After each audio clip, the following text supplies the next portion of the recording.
बाद नाज़रीन इसके इस्तेमाल से आप अपने चेहरे के एक्ने, पिंपल और चेहरे के निशानात को ख़त्म करने में जो है फ़ायदा हासिल कर सकते हैं इसके इस्तेमाल से। ये क्रीम आप डे नाइट दोनों में ही इस्तेमाल कर सकते हैं। इसके इस्तेमाल से आपको चंद ही दिनों में काफ़ी ज़्यादा अच्छा फ़ायदा हासिल होगा।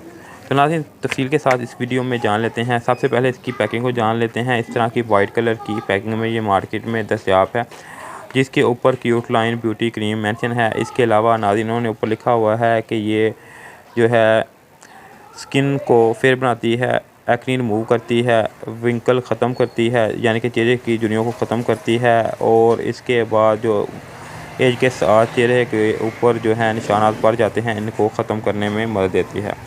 अगर इसकी क्रीम की मज़ीद बेनिफिट की बात करें तो नाज़रीन का कहना क्या है कि इन्होंने इसके अंदर मिल्क प्रोटीन